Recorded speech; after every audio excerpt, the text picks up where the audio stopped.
Halo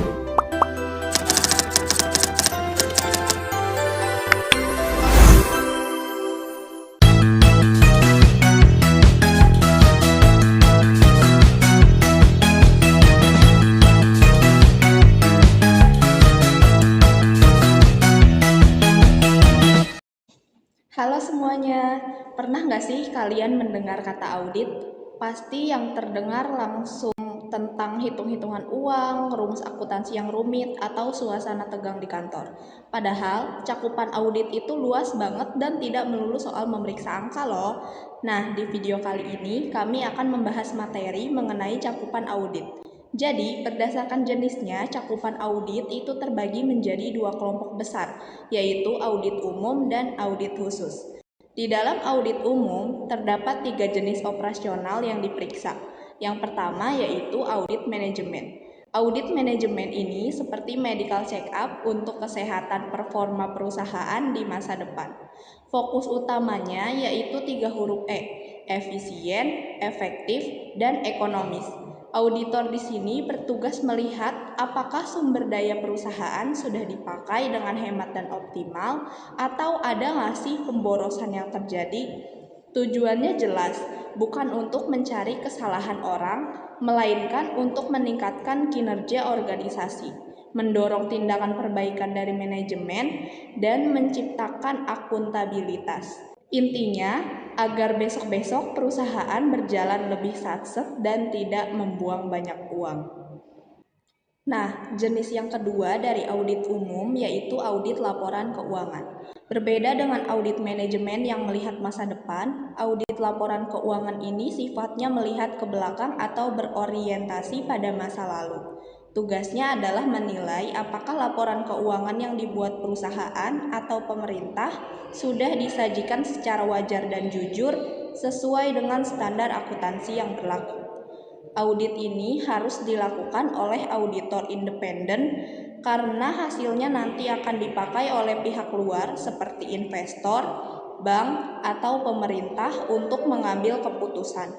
Auditor akan memastikan apakah aset, utang, dan modalnya beneran ada dan apakah pencatatannya sudah tepat. Di akhir proses, auditor akan memberikan opini audit. Terdapat 4 jenis opini, yaitu yang pertama WTP, wajar tanpa pengecualian, artinya laporan keuangan bersih dan aman. Yang kedua WDP, wajar dengan pengecualian, artinya sudah oke tetapi ada beberapa catatan kecil yang mengganjal. Yang ketiga ada adverse atau tidak wajar, yaitu laporan dinilai tidak akurat.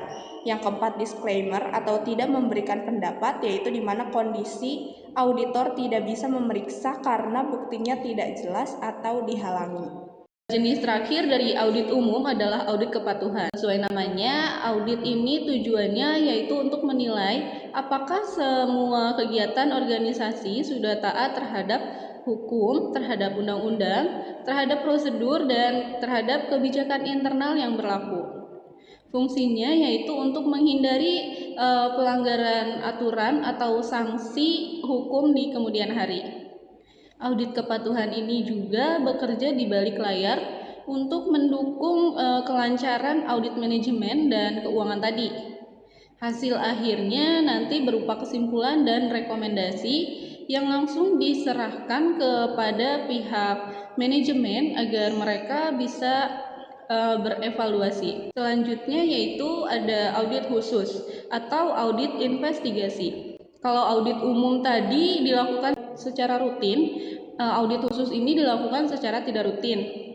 Yang artinya audit ini diturunkan jika ada tujuan atau kasus tertentu, terutama untuk membongkar adanya fraud alias kecurangan secara mendalam. Pemicunya bisa bermacam-macam, bisa karena pengembangan dari temuan audit rutin sebelumnya, adanya laporan atau pengaduan dari masyarakat yang valid, atau atas permintaan lembaga berwenang seperti komisaris atau DPR. Tujuan utamanya adalah mengumpulkan bukti-bukti kuat, mengungkap fakta kecurangan, dan menentukan siapa sih orang yang harus bertanggung jawab. Berbeda dengan audit keuangan yang menghasilkan opini WTP atau WDP, Auditing investigasi ini tidak menghasilkan opini, melainkan hanya kesimpulan yang akan langsung diserahkan kepada penegak hukum seperti KPK, Polri, atau Kejaksaan sebagai modal pembuktian di pengadilan.